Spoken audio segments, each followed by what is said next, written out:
陪我睡。他的眉头皱得更紧了，几乎能夹死一只飞虫。沈洛伊，你放肆！6岁那年，我作为一颗维稳的棋子，被送进深宫，嫁给了那个刚死了爹娘、满眼恨意的少年天子。我成为大萧皇后那一天，没有凤冠霞火，没有普天同庆，只有父兄亲手为我合上，沉重宫门哐当一声的绝响。那声音像一把淬了冰的铡刀，干脆利落地斩断了我与夏府与我那无忧无虑的前7年人生的一切关联，并踏上那个被称为母仪天下的女人。声音已气若游丝。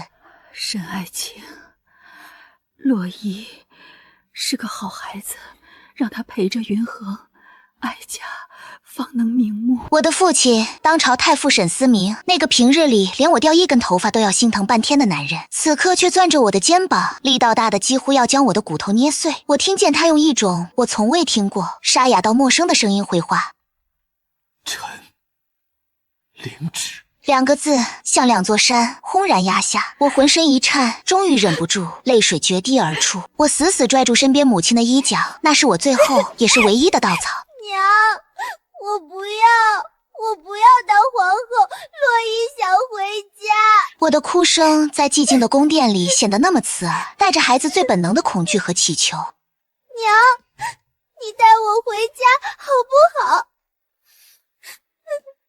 母亲没有说话，只是抱着我，身体抖得比我还厉害。我能感觉到有滚烫的液体滴落在我的发间，是母亲的眼泪。先皇后最后一口气散去的时候，整个坤宁宫哭声震天。那一刻，我懂了，从今往后，这座4方宫墙不是我的家，是我的笼。成为皇后的第1个夜晚，我差点被一张龙凤呈祥的拔步床给活活吞了。真的，这凤仪宫什么都好，就是太大了，大的空旷，大的没有人气。我缩在床最里侧的角落，用织巾锦被将自己裹成一个茧，可还是觉得冷。冷气从4面8方渗进来，钻进我的骨头缝里。我不敢哭出声，死死咬着嘴唇，把小声的呜咽吞回肚子里。娘亲说过，在宫里，眼泪是最不值钱的东西，尤其是在人前。可是，当一阵冷风吹过，把窗棂吹得吱呀作响时，我还是没忍住，一滴眼泪砸在了冰凉的丝绸枕上，晕开一小片深色的水渍。一滴就有第2滴，寂静把我的啜泣声放大了无数倍，在空旷的殿宇里回荡，听起来根本不像我自己的声音，倒像是有另一个看不见的东西在陪着我一起哭。这个念头让我头皮瞬间炸开，所有的强撑和伪装土崩瓦解，我再也忍不住嚎啕大哭起来，把所有的恐惧、委屈和对家的思念都毫无保留地宣泄了出来。娘亲，爹爹，哥哥，洛伊害怕。就在我哭得上气不接下气，以为自己会就这么昏死过去的时候，寝殿的门咯吱一声被推开了一条缝，月光从门缝里挤进来，在地上投下一道长长瘦削的影子。我吓得连哭都忘了，死死盯着那个影子，浑身的血液都快冻僵了。吵死了！一个清冷带着浓浓不耐烦的少年音，像一把冰锥凿破了我的恐惧。是萧云恒，他走了进来，身上还穿着白日的素翠，月光勾勒出他紧绷的下颌线。他大概是刚歇下又被我吵醒，眉宇间带着一股戾气。3更半夜不睡觉，哭什么哭？想把那些不干净的东西都招来吗？他的话很难听，可我看见他就像是溺水的人抓住了唯一的浮木。我连滚带爬的从床上翻下来，鞋都来不及穿，赤着脚扑过去，一把抱住他的腿，将眼泪鼻涕毫无顾忌的全蹭在了他华贵的衣袍上。云轩哥哥，我害怕，我哭得打嗝。我想娘亲，想回家，我不要当这个皇后了，你让他们放我回家。他被我抱得一个趔趄，身体僵得像块石头。我以为他会一把推开我，或者像以前在太傅府那样冷着脸训我没有规矩，可他没有。他僵了很久，久到我以为他已经睡着了，才听到头顶传来一声极轻极轻的叹息，像是一片雪花落在了烧红的烙铁上，瞬间就没了踪影。真麻烦。他嘴里抱怨着，却伸出手，有些笨拙地拍了拍我的背，一下又一下，毫无章法，却带着一种奇异的安抚力量。别哭了，他低声说，语气里那股不耐烦淡了许多。哭得真心烦。他自称震了，我愣了一下，扬起满是泪痕的脸看他。月光下，他的脸庞依旧没什么血色，那双漆黑的眼眸像深不见底的古井，映着我狼狈的倒影。想吃桂花糖蒸粒粉糕吗？他忽然问，声音没什么起伏。还有牛乳灵粉香糕、蟹黄酥。他一口气报了好几个我最爱吃的点心名字，我的哭声渐渐止住了，只剩下小声的抽噎。想吃。那就不许再哭。他垂下眼，长长的睫毛在眼睑下投下一片阴影。明日朕叫御膳房给你做，但你得乖乖睡觉。我看着他点了点头，却依旧死死抓着他的衣袖不放。怎么？他皱眉，我吸了吸鼻子，用尽了这辈子最大的勇气，小声的却又无比坚定的提出要求。你得陪我睡。他的眉头皱得更紧了，几乎能夹死一只飞虫。沈洛伊，你放肆！洛伊害怕。我的眼泪又开始在眼眶里打转。这里有鬼，刚才他就陪我一起哭。萧云恒的嘴角似乎抽搐了一下。我们就这样一个站着一个蹲着抱着他的腿，在寂静的黑暗中僵持着，空气里只有我们两个孩子清浅的呼吸声。不知过了多久，他才像是用尽了全身力气一般，从牙缝里挤出一个字：好。那天晚上，我和大萧朝的天子并排躺在了那张能吞人的龙凤床上，中间隔着一条楚河汉界，宽的能再躺下3-5个我。我不敢靠得太近，却能清晰地闻到他身上淡淡好闻的皂角香气，听到他清浅平稳的呼吸。黑暗好像不再那么可怕了，冰冷的被子似乎也因为身边多了一个人而有了一丝若有若无的暖意。我揪着被角，迷迷糊糊地想，也许在这座巨大的牢笼里，萧云恒就是我唯一能抱紧的。当第10次，我在清晨的微光中被萧云恒面无表情的像拎一只猫崽子一样从他的龙床上拎起来，命令太监送回我自己的凤仪宫时，我终于后知后觉地意识到，每天晚上溜去他寝殿睡觉，第二天早上再被遣返的这个流程，好像已经成了我在这个皇宫里雷打不动的习惯。最初是因为害怕，后来单纯是戒不掉了。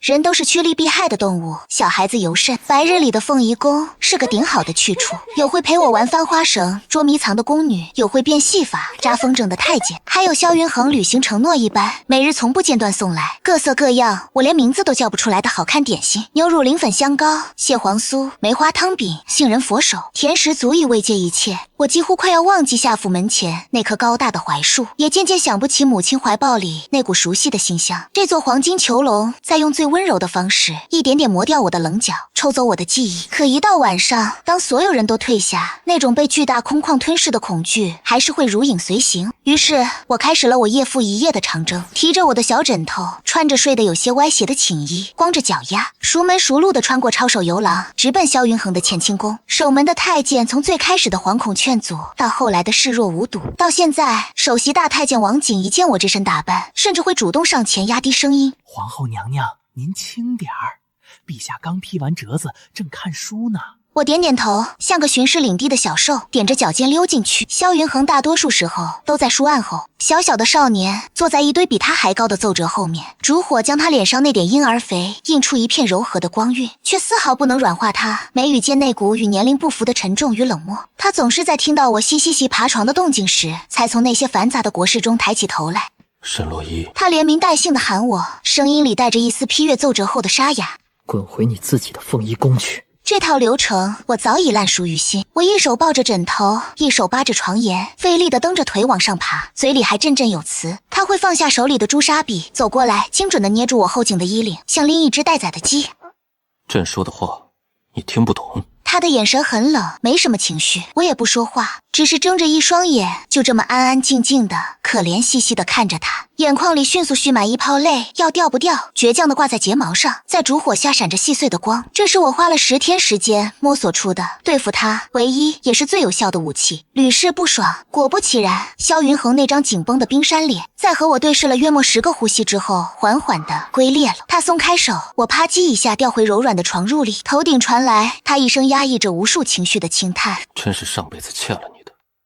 他丢下这句话，便转身回到书案后，继续与那些枯燥的文字缠斗。我就抱着我的小枕头，心满意足的在他床榻的里侧躺下，蜷缩成一团，闻着被褥上他身上那股淡淡的皂角清香，听着不远处他笔尖划过纸张的沙沙声，心里就觉得无比的安稳。有时候我睡着了，会下意识的往他那边蹭。有一次半梦半醒间，我感觉他似乎批完了折子，在我身边躺下，我习惯性的滚过去，脑袋枕在了他的胳膊上。我感觉他的身体僵了一下，然后一只带着薄茧的手轻轻地落在了我的头上。黑暗中，我听到他用一种近乎呢喃我从未听过的复杂语气，低声说了一句：小丫头，快点长大吧。我14岁生辰那天，萧云恒送我的礼物是整座京城的人间烟火。想吃那个。我指着路边小贩高高竖起的草把上那一串串红得发亮、裹着晶莹糖衣的冰糖葫芦，激动得差点跳起来。买。萧云恒负手跟在我身后，穿着一身洗得发白的月白布衣，褪去了龙袍的威仪，像个清俊的书生。他嘴角噙着一抹连他自己都没察觉到的笑意，眼里的宠溺几乎要溢出来。这是7年来我第一次踏出宫墙，鼻尖萦绕的不再是御花园里名贵花卉精致的芬芳，而是炒栗子的焦香、炸油条的油香、胭脂水粉的甜香，各种味道混杂在一起，乱糟糟的，却鲜活得让人想哭。我像一只刚从笼子里放出来的鸟，看什么都新奇，拉着萧云恒的手在人群里钻来钻去。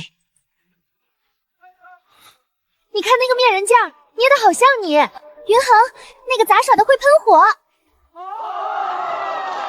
云恒，你看天边那朵云，像不像一只打滚的小狗？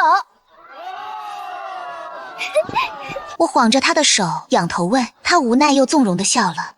你这小丫头，出了宫，怕是连天上的窟窿都觉得是稀罕的。他嘴上嫌弃，却任劳任怨地跟在我身后，掏空了身上所有的碎银子，为我买下单薄的剪纸、丑兮兮的泥人和一怀抱几乎要拿不下的零嘴。夕阳西下，我们满载而归。我嘴里叼着一根麦芽糖，含糊不清地跟他讲着宫里发生的趣事。他安静地听着，偶尔应一声。回宫的马车穿过一条僻静的巷道，我的话音刚落，车厢外传来一声利器划破空气、尖锐的呼啸，那声音像死神的口哨。我甚至还没来得及反应，身边的萧云恒脸色骤变，几乎是凭着本能，一把将我死死按在怀里，用他的整个身体将我覆盖住。一声闷响，像是利刃刺入拜阁。我感觉到他抱着我的身体猛地一僵，随即是一声压抑到极致的闷哼。车厢外瞬间传来侍卫的暴喝与刀剑相击的巨响，我什么都看不见，只能闻到一股温热腥甜的铁锈味，迅速在鼻端弥漫开来。是血，是萧云恒的血。我吓得魂飞魄散，挣扎着想抬头，却被他用不容置喙的力道死死摁住。别动！他的声音就在我耳边，因为剧痛而带上了几分板哑和颤抖。别怕。他还在安慰我，直到厮杀声平息，我才被他松开。他肩头那片月白色的布料已经被血染透，映开一朵触目惊心、妖冶的红梅。一只黑色的剑羽正随着他的呼吸微微颤抖，他的脸白得像一张纸。那一刻，我的世界寂静无声。乾清宫乱成了一锅粥，太医跪了一地，为首的张太医满头大汗，哆哆嗦嗦地禀报：皇后娘娘安心，陛下福泽深厚，龙体康健，此乃皮外之伤，只需好生将养，不出半月便可。直接说。我盯着他，声音是我自己都陌生的冰冷和尖利。到底严不严重？张太医被我吼得一哆嗦，不敢再掉书袋。回娘娘，剑上有毒，幸而毒性不烈，微臣已为陛下清桑服药，只是陛下中了毒，今夜若是能醒过来，便无大碍了。我挥退了所有人，一个人守在他的龙床边。这是我这么仔细地看他，睡着的他没有了平日的冷漠和威严，长而密的睫毛在眼下投出一片脆弱的轻盈，嘴唇因为失血而毫无颜色。他不再是那个高高在上的君王，只是我的云恒，那个会在我怕黑时陪我，会为我买糖人，会在危险来临时毫不犹豫挡在我身前的萧云恒。我的心脏像是被一只手狠狠攥住，疼得快要无法呼吸。后半夜，宫女端了熬好的汤药进来，可她双唇紧闭，根本喂不进去。娘娘，这可怎么办呀？小宫女急得快哭了，药凉了就没效了。我看着她毫无血色的唇，脑子里一片空白。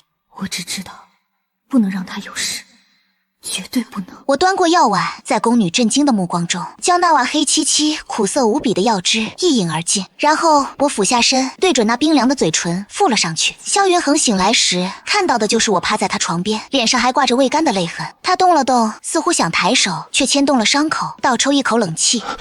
我立刻惊醒，紧张地凑过去。你醒了？他看着我哭得红肿的眼睛，苍白的脸上竟扯出一丝虚弱的笑意。小丫头也知道替朕担心了。我吸了吸鼻子，不敢碰他，只能伸出手指，小心翼翼地隔空抚过他包扎着厚厚纱布的肩膀。还疼不疼了？我的声音带着浓重的鼻音，又快要哭了。他看着我，眼神里有一种我看不懂的幽深情绪在翻涌。他轻轻咳了一声，有些不自然地偏过头。我却眼尖地发现，他白玉般的耳根不知何时已经烧起了一片波红。你当时怎么那么傻？他低声问，声音沙哑。不知道躲开。我凑近他，直直地望进他那双比夜色更深沉的眼眸里。我躲开了，你怎么办？一字一句用尽了我所有的认真和后怕。这个冬天来得特别早，而预示着我安稳日子即将结束的不是第一场雪，而是宣国公夫人的那杯请安茶。娘娘，再过1月，您便要行及笄之礼，是真正的大人了。宣国公夫人端坐在我下手，笑得端庄又得体，语气温婉的像是在闲话家常。这后宫终究不能这般冷清，替皇家开疆严祀，充盈后宫，是您作为皇后首要的贤德。她带来的梅花开得极好，每一朵都像是精心雕琢过的，如她说的每一句话都完美的让人挑不出一丝错处。可我端着茶杯，却觉得那温热的茶水顺着喉咙一路凉到了心底。接连几天，萧云恒从前朝回来时，脸色都不太好看。我听王景偷偷说，朝堂上那些白胡子的老头子们最近跟疯了似的，雪片一样的折子往上递，中心思想只有一个：陛下，是时候广纳后妃，为皇室绵延子嗣了。有个头铁的御史，甚至在朝堂上以死相见，被萧云恒当场罢了官，拖了出去。这天晚上，我去乾清宫时，他正在灯下批阅奏折。我将从园子里新折的红梅插进他书案上的白玉樽里，学着宣国公夫人那副贤良淑德的口吻：“云禾，你也别太怪那些大臣了，他们也是为了大萧江山，想让你早点有自己的孩子。”笔尖在纸上划出一道刺耳的难看痕迹，萧云恒啪的一声割下朱砂笔，靠在椅背上，就那么面无表情地看着我。他的目光很静，却像带着钩子，能把我心里所有藏着掖着的念头全都勾出来，摊在光天化日之下。谁教你的这番话？他一开口，我就知道我搞砸了。我心虚地绞着衣角，不敢看他的眼睛。是宣国公夫人，她说身为皇后应该大度。他重复着这个词，尾音拖得长长的，带着一丝危险的冷意。他站起身，一步步朝我走来，属于他那股混着墨香和龙涎香的熟悉气息将我笼罩，压迫感十足。我紧张地攥紧了手心，可他却没有训斥我，他只是伸出手，一把将我拽进怀里，让我坐在他的腿上，下巴轻轻搁在我的肩窝。洛伊，他叫我的名字，声音温柔的像是在哄一个闹脾气的孩子。我问你一件事，你要老老实实的回答我。如果……他顿了顿，温热的呼吸喷在我的耳廓，痒痒的。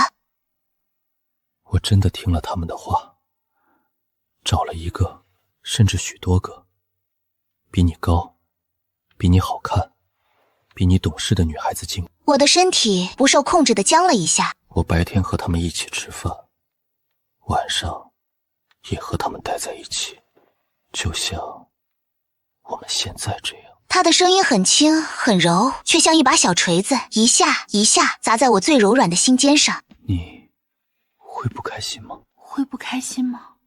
我的脑子里瞬间乱成了一团麻。我想起了宣国公夫人那张标准的笑脸，想起了贤德皇后那些沉甸甸的词。我应该点头，应该说臣妾不敢，应该说此乃臣妾分内之事。可是我也想起了无数个电闪雷鸣的雨夜，是他把我紧紧搂在怀里，捂住我的耳朵。想起了我生病喝不下药时，是他尝遍了御膳房所有的蜜饯，只为给我寻一颗最甜的。想起了这7年来，我早已习惯了枕边有他的呼吸，习惯了睡梦中能蹭到一片温暖的胸膛。如果那片温暖属于了别人，如果打雷下雨的时候他不在我身边，如果我半夜做噩梦惊醒，伸手摸到的是一片冰冷的空气，那我该怎么办？我认真的、严肃的、用尽了全身力气的摇了摇头。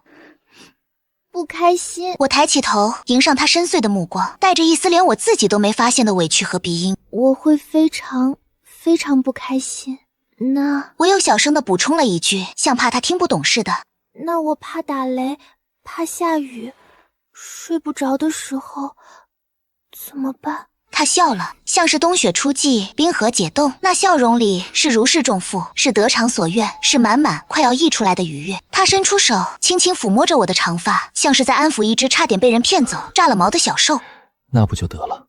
他的声音里带着一丝女足的沙哑，凑到我耳边，用只有我们2个人能听到的音量，一字一句的警告道：所以以后不许再说这种傻话了，不然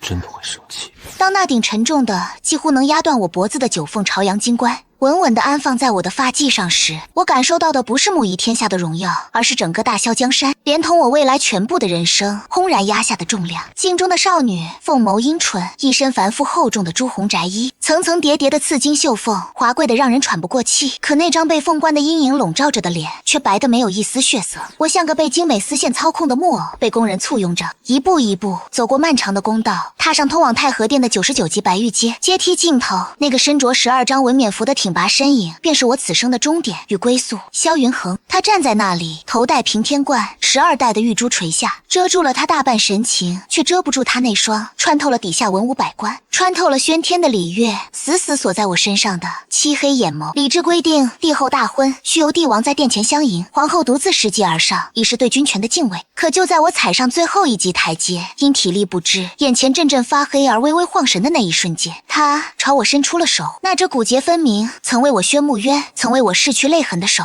就这样在文武百官、天下使臣的注视下，递到了我的面前。我听到了身后礼官倒抽冷气的惊呼，首席大太监王景的脸色唰的一下白了，嘴唇哆嗦着。陛下，这不合规矩。刚想上前说一句，却被萧云恒一记冰冷的眼神将所有话都钉死在了喉咙里。我怔怔地看着那只手，然后在那双深不见底的眼眸注视下，我缓缓地将自己微凉的指尖放进了他温暖宽厚的掌心。他用力握紧，将我最后一步稳稳地拉到了他的身边。后面的祭天、拜庙、受百官朝拜，冗长的仿佛没有尽头。等所有礼毕，我被人送回早已铺陈一新的乾清宫时，整个人已经累到虚脱。我甚至不知道自己是怎么坐到床边的，只记得满目的红，红的刺眼，红的让人发晕。喜娘还在耳边喋喋不休地念着吉祥话，我脑子里却早已成了一片浆糊，眼皮重得像坠了铅，头一歪便沉沉睡了过去。不知过了多久，我感觉有人在轻轻推我的肩膀。陆怡，醒醒！一道熟悉又温柔的声音像羽毛一样拂过我的耳朵，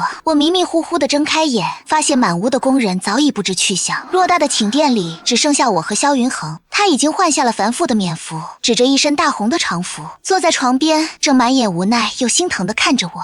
顶了这么久的凤冠，是不是很重？他轻声问。我帮你摘了吧。我这才感觉到我的脖子早已僵硬酸痛的不像是自己的了。我委屈巴巴地看着他，摊开手脚，像一只翻了壳的乌龟。好累。他失笑，小心翼翼地将那顶罪魁祸首从我头上取下，又极有耐心地将我发间那上百根金簪玉钗一根一根地慢慢拔出。发髻散开，青丝如瀑般垂下，我整个人都感觉轻松了许多。可随之而来的是后知后觉的清醒以及紧张。我这才意识到，现在是我们的洞房花烛夜。看着他开始解自己衣袍的动作，我脑子里轰的一下，像是炸开了一朵烟花。所有听来看来的关于夫妻的片段不受控制地涌了上来。我猛地抓过被子，将自己从头到脚裹成一个春卷，警惕地瞪着他。你想干嘛？他被我的反应弄得一愣，随即有些好笑地看着我。我色厉内荏地说：你别过来，你流氓！我脱下外袍，坐到你床边，怎么就流氓了？萧云恒摇摇头，眼底的笑意更深了。再说了，我是你的夫君。他轻而易举地就将负隅顽抗的我连人带背地捞进了怀里。好了，别把自己裹坏了。他将我散下来的一缕碎发别到耳后，动作轻柔的不可思议。他低下头，凑到我耳边，那双总是深不见底的黑眸里，此刻盛满了烛火的暖光和我小小惊慌的倒影。放心，你还小。他看着我的眼睛，一字一句，郑重的像是在许下一道圣旨。在你自己愿意之前，我不会碰你。我怔住了。他却像完成了一件什么大事似的，松了口气，将我调整成一个舒服的姿势，抱着就这么躺了下来。熟悉的气息，熟悉的怀抱，7年如一日，却又有什么不一样了？就在我彻底放松下来，准备在他怀里安心睡去时，耳边又传来了他带着一丝懒洋洋笑意、恶劣的警告声。不过，你可别乱动啊，不然就别怪朕不信守承诺了。我一直都知道天子无情，却没想过萧云恒的无情会率先用在他自己的实质上。大婚第2日清晨，当着喜婆的面，他眼皮都没眨一下，拿起银针就往自己指尖上那么一刺，一滴殷红的血珠精准地落在那方雪白的圆帕上，瞬间晕开一朵刺眼的红梅。喜婆顿时眉开眼笑，满口帝后和鸣，琴瑟相携的吉祥话。我的脸却轰的一下，从脸颊烧到了脖子根，热得几乎能煎熟一个鸡蛋。这不不就是画本里写的落红吗？萧云恒处理完正事，侧过头来，好整以暇地看着我，嘴角勾起一抹促狭的坏笑。当年那个上树掏鸟蛋，下河摸鱼虾的沈小将军，长大了，也知道什么叫害羞了。他不说还好，一说我更是羞愤欲绝。你胡说！我抓起一个枕头就朝他砸过去，然后连滚带爬地逃进了内殿，不敢再看他一眼。按照宫中规矩，帝后大婚3日后，若无君王特诏，皇后便需搬回自己的凤仪宫居住，以示6宫之主的气度。我自觉已经是个大人了，不能再像以前那样不懂事。于是这天晚上，我主动且是大体的回到了凤仪宫。宫殿还是那个宫殿，富丽堂皇，一应俱全。不知为什么，躺在那张曾经让我觉得大得可怕的床上，我却翻来覆去，怎么也睡不着。心是空的，耳边少了那人清浅平稳的呼吸声和翻动书页的沙沙声，鼻端闻不到那股熟悉能让我安心的墨香与檀香味，就连被子好像都比乾清宫的要冷硬几分。好冷清啊！我把自己缩成一团，忍不住小声嘀咕：怎么还是不习惯一个人睡？话音刚落，砰的一声巨响，寝殿的大门像是被一股巨力从外面狠狠踹开，重重地撞在墙上。我吓得一个机灵，猛地坐了起来。只见萧云恒穿着一身长衫，长发竖起，就那么黑着一张脸，带着一身风雪的寒气站在门口。他的眼神像是要把我生吞活剥了。他一步一步走进来，每一步都像是踩在我的心尖上，声音冷得能掉出冰渣子。你在这儿干什么？我被他这副样子吓得有点懵，下意识地答道：睡觉啊。睡觉。他走到床边冷笑一声，然后毫无预兆的一把掀开我的被子，拽着我的手腕就将我从床上拖了起来，力道之大让我觉得我的手骨都快碎了。沈洛伊，你什么时候长的本事，学会一个人睡了？他几乎是咬牙切齿的低吼。谁给你的胆子？我彻底傻了，呆呆地看着他。我不是在遵守规矩吗？他生这么大气干什么？可他根本不给我思考的机会，直接将我打横抱起，转身就往外走。从今天起，你就给朕老老实实的住在乾清宫。他一边走一边用那双喷火的眼睛瞪着我，语气霸道的不容一丝一辩驳。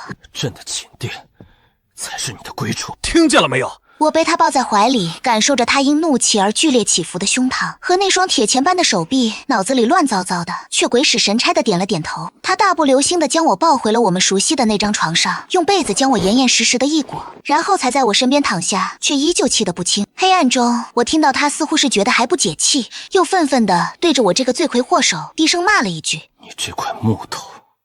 在我沉入湖底，被冰冷的水草缠住脚踝的那一刻，我透过那片浑浊的碧绿看到的最后一幕是荷叶的背面，那上面纵横交错的脉络，像一张通往幽冥地府的绝望的地图。事情的起因不过是御花园太液池里新来的那对据说通体赤金、见之好运的锦鲤。娘娘，您别再往里滑了！小宫女翠儿在岸边急得直跺脚。皇上特意吩咐过，说那片荷叶深处水况复杂，不让您靠近的。我回头冲他做了个鬼脸，手里的船桨划得更起劲了。哎呀，怕什么？想当年我爹爹没入仕途前，我可是敢爬我们家后山最高那棵树掏鸟蛋的。一条小船，几条小鱼，能奈我何？话音刚落，一只不知从哪儿冒出来的青蛙，呱的一声，从一片硕大的荷叶上直直地蹦到了我的脸上。我吓得尖叫一声，下意识地往后猛仰，本就池水不深的小舟瞬间失去平衡，扑通一声，我整个人都翻进了水里。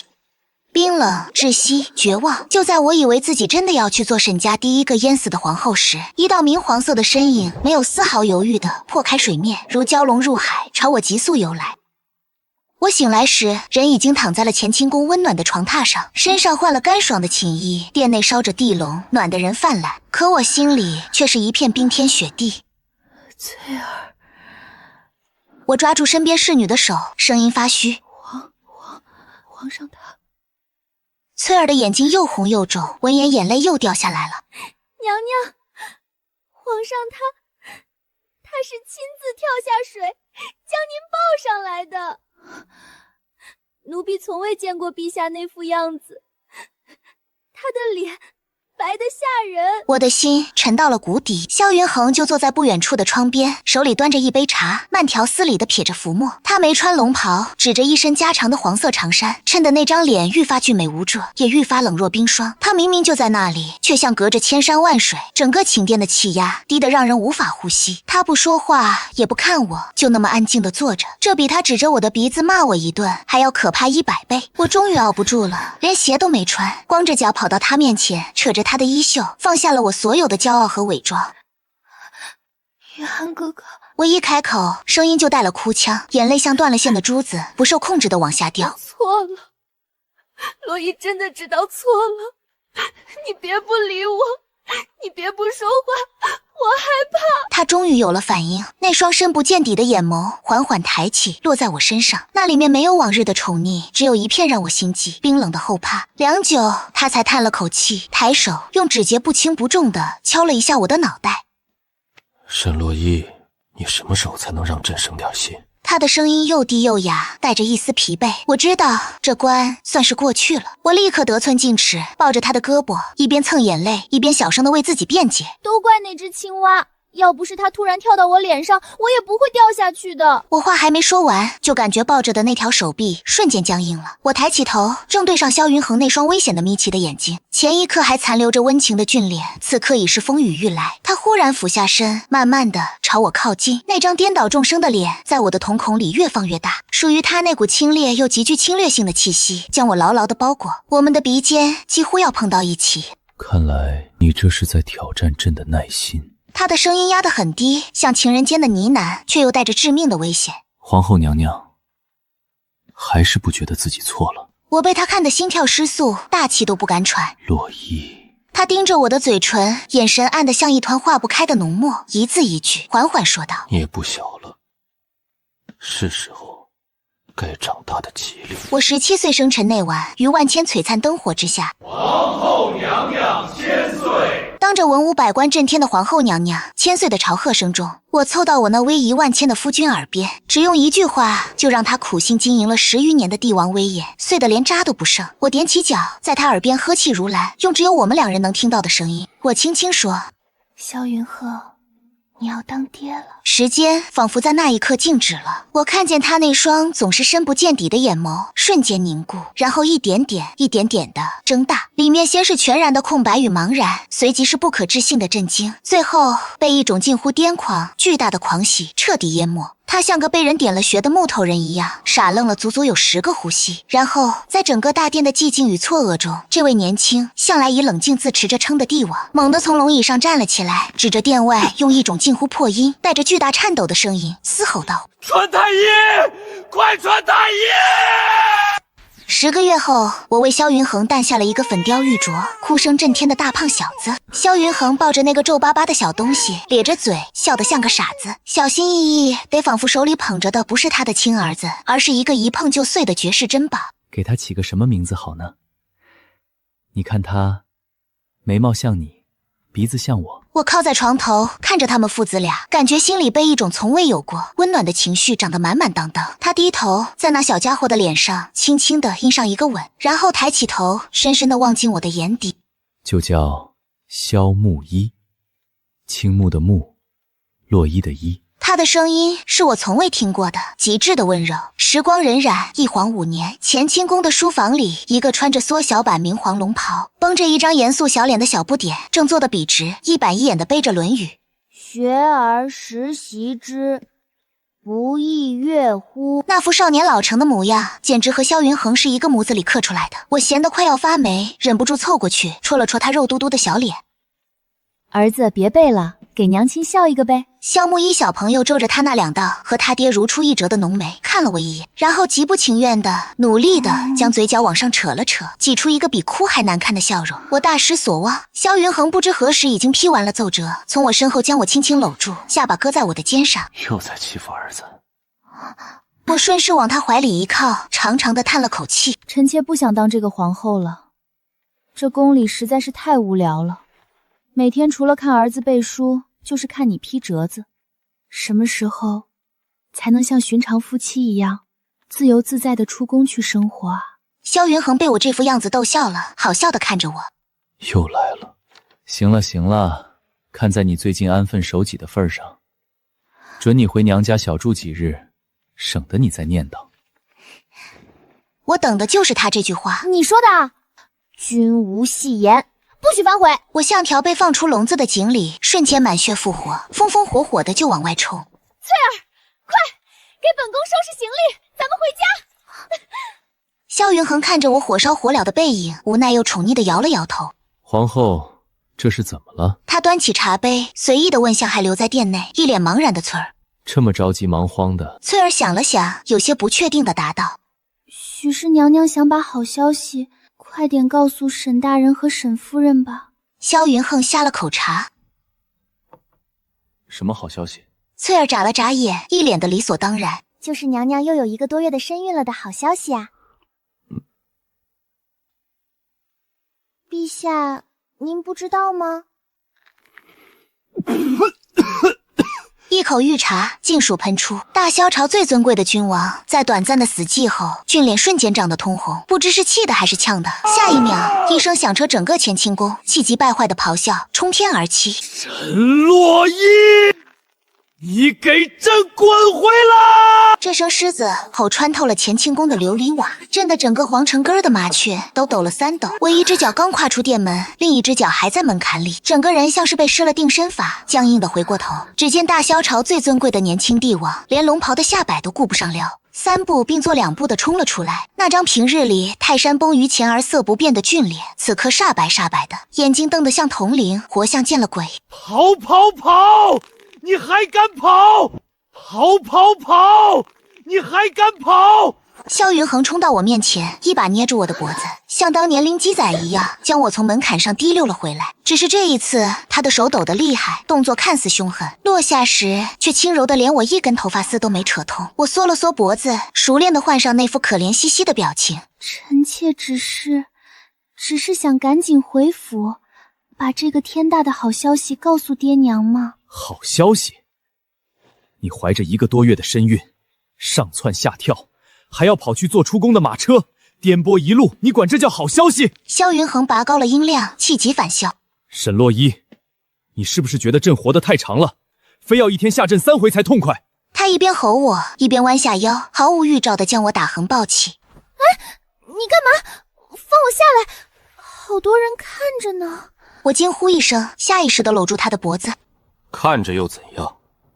哼，朕抱自己的皇后，谁敢嚼舌根？周围的太监宫女早就呼啦啦跪了一地，恨不得把头埋进地砖缝里，抱着我大步流星地往内殿走去。一进门就把我轻轻放在那张拔布床上，然后扯过被子，严严实实地把我裹成了个蚕蛹。太医，张太医呢？还没滚过来？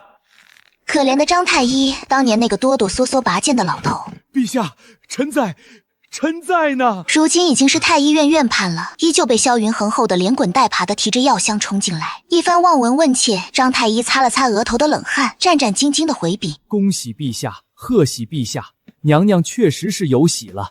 脉象虽还有些浅，但母体康健，并无大碍，只是头3个月切忌剧烈动作，须得静养。听见没有？萧云恒猛地转头瞪我，眼神凶狠，眼眶却可疑的红了一圈。切忌剧烈动作！你刚才还准备跑，还准备跳！张太医极有眼力劲儿地退下了。寝殿里只剩下我们俩。萧云恒坐在床边，看着裹成蚕蛹的我，胸膛还在剧烈的起伏。他深吸了好几口气，才勉强压下狂跳的心脏，伸出手，有些颤抖地附上我尚且平坦的小腹。洛伊。他的声音忽然就软了下来，带上了一丝不可思议的暗哑。我们又有孩子了。我看着他从暴怒瞬间切换到柔情似水，心里那点心虚也烟消云散了。我从被子里挣扎出2只手，反握住他的手背，轻轻点了点头。云鹤，你要当2个孩子的爹了。他忽然俯下身，把脸埋在我的颈窝里，我感觉到有温热的液体悄无声息地淋湿了我的衣襟。你这个没良心的小骗子！他闷闷的声音传来，带着后怕的轻颤。当年怀木一的时候，你也是这样吓我。你知不知道，刚才翠儿说你怀孕了还往外跑，我的心跳都快停了。我轻轻拍着他的背，像当年他安抚那个在雷雨夜哭泣的7岁女孩一样。好啦好啦，我错了，以后我都乖乖的，哪儿也不去，就在钱宫里祸害你，好不好？他抬起头，眼角还有些微红，却恶狠狠地咬了一下我的鼻尖。你敢祸害别人试试？事实证明，我还是低估了萧云恒的孕期恐慌症。怀木一那会儿，他虽然紧张，但毕竟还要顾及朝政，偶尔还能让我钻个空子偷吃2块蟹黄酥。可这一次，他简直丧心病狂。王锦，把这盘梅花汤饼撤了，太甜，太医说了要控糖。翠儿，把娘娘的绣花针收起来，万一扎到手惊了胎气怎么办？还有你。萧云恒指着正抱着小木剑在店里哼哼哈嘿乱挥的萧木一，去院子里练，别吵到你母后休息。萧木一小朋友今年5岁，正是狗嫌猫增的年纪。他停下挥剑的动作，皱着那2道和他爹一模一样的浓眉，大大的眼睛里写满了大大的疑惑。他迈着小短腿跑到床边，趴在床沿上，肉乎嘟嘟的小脸凑近我。母后，父皇最近是不是吃错药了？为什么他不仅不让儿臣在店里玩，连儿臣最爱吃的牛奶磷粉香膏都不给母后送了？我叹了口气，捏了捏儿子的胖脸。因为母后肚子里现在住着一个小怪祟，你父皇怕我们吵到他。木一的眼睛亮了。小怪兽？会喷火的那种吗？那他出来以后，儿臣能用木剑和他决斗吗？我哭笑不得。大概是不行的。木一，过来。萧云恒劈完了一沓折子，走过来将儿子一把拎起，抱在膝盖上。不是小怪兽，是你母后肚子里有了你的弟弟或者妹妹。木一歪着头想了想，似乎在努力理解这个词。妹妹，就像大皇叔家的那个动不动就哭，还会抢儿臣糖葫芦的妹妹。你未来的妹妹，那是大萧朝最尊贵的长公主，怎么会抢你的糖葫芦？萧云恒极其双标的冷哼一声，眼神温柔的能滴出水来。她会是全天下最可爱、最乖巧的女孩，有着和你母后一样漂亮的眼睛。我躺在床上翻了个白眼，万一又是儿子呢？萧云恒脸上的憧憬瞬间凝固了。他看了一眼怀里正在抠鼻子的萧木一，深吸了一口气。如果是儿子，那就早点扔去上书房，让他和他哥一起背《论语》。木一小朋友打了个响亮的喷嚏，总觉得后背凉凉的。怀胎10月，漫长的像过了一辈子。大萧元和12年的初春，一场淅淅沥沥的春雨，洗去了京城的料峭春寒。我的预产期到了，这一次的发动比当年生木一时要快得多，也痛得多。这一次比生木一的时候痛多了。稳婆们进进出出，端着一盆盆热水。我在产房里痛得死去活来，把能骂的词汇全用在了萧云恒身上。萧云轩，你个混蛋，痛死我了！我再也不要生了，放我回沈家，我要找我娘。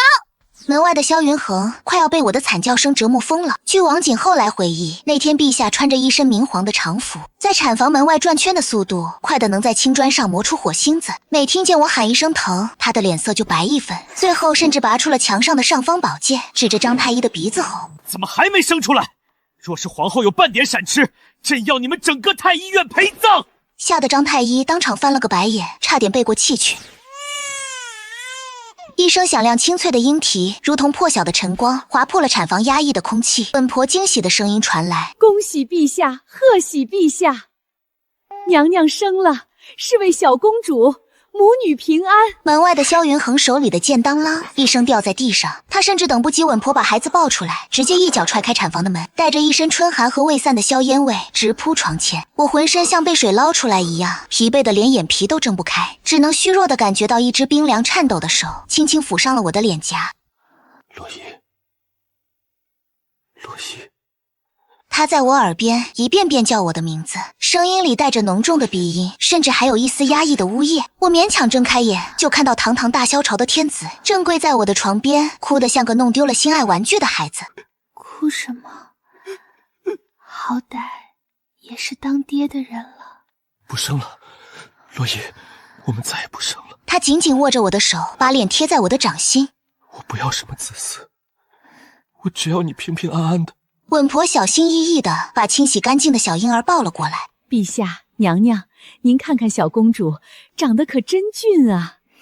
萧云恒这才想起来自己还有个刚出生的女儿，他小心翼翼的像捧着一块绝世易碎的珍宝一样，从稳婆手里接过了那个小小的襁褓。小家伙还没睁开眼，红扑扑的脸蛋，小巧的鼻子正咂巴着小嘴睡得香甜。萧云恒看着他，眼里的泪水还没干，嘴角却已经不受控制的咧到了耳根。他温柔的近乎虔诚的在他额头上印下一个吻，他轻声说，像是在宣布一道最神圣的旨意。念一。他的名字叫萧念一，思念的念，洛伊的伊。萧念一小朋友的降生彻底改变了乾清宫的生态平衡。如果说萧云恒是个宠妻狂魔，那他现在又多了一个头衔，丧心病狂的女儿奴。父皇，儿臣的自血写完了，您过目。5岁的萧木一恭恭敬敬地递上自己临摹了一下午的字帖。萧云恒眼皮都没抬，手里正拿着一个拨浪鼓，在摇篮前逗弄着刚满半岁的念一。放那儿吧。王锦，传旨下去，明日早朝免了。小公主昨夜受了些惊吓，朕要留在宫里陪她。木一小朋友举着字帖的手僵在半空，幽怨地看了一眼摇篮里吐着泡泡的妹妹，叹了口气，默默退下。这样的场景几乎每天都在上演。念一1岁抓周那天，萧云恒把国库里能找出来的奇珍异宝全搬到了大殿上，什么夜明珠、羊脂玉佩、孤本字画，甚至还有他的传国玉玺。小念一穿着一身大红色的锦缎小袄，像个福娃娃一样在玉阶上爬来爬去。最后他一屁股坐在了那方代表着天下至高权力的传国玉玺面前，伸出胖乎乎的小手，一把抓住了上面的玉龙。满朝文武倒抽一口冷气，大殿内鸦雀无声。后宫女子染指玉玺，这在任何朝代都是大忌啊！谁知萧云恒不仅没生气，反而抚掌大笑。哈哈哈哈！好，不愧是朕的女儿，有胆魄。喜欢这块石头是不是？回头父皇让内务府照着样子给你雕10个8个，让你当弹珠玩。陛下，您清醒一点啊！我实在看不下去了，走过去把玉玺从小丫头手里抠出来，换了一块绿豆糕塞进她嘴里。萧云鹤，你再这么惯着她，以后谁还敢娶她？我瞪了他一眼。娶？萧云恒冷笑一声，身上那股帝王的威严瞬间爆表。朕的掌上明珠，谁配得上？大不了朕养他一辈子。哪个不长眼的臭小子敢打他的主意？朕先打断他的腿！我无奈的扶额，我已经能预见到未来大萧朝的驸马爷将会面临怎样地狱级别的考验了。时光如白驹过隙，转眼又是10年。15岁的萧木一已经长成了一个身姿挺拔、温润如玉的少年太子。他继承了他爹的聪明才智，却没有继承他爹那冰山一样的脾气，待人接物如沐春风，在朝野上下都极有威望。而10岁的萧念一则彻底长成了一个混世大魔王。一声凄厉的惨叫打破了御花园的宁静。只见穿着一身黄色公主装的念一，手里还抓着一只半死不活的锦鲤，像一阵风一样冲进了东宫，熟练地躲到了正在看书的太子殿下身后。紧接着，萧云恒拿着一把戒尺，气急败坏地追了进来。萧念一，你给朕出来！太岳池里的龙鱼是吐蕃宫的祥瑞，你居然敢捞出来烤着吃！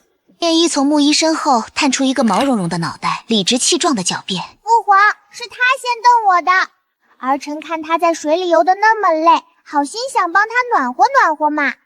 你还敢顶嘴！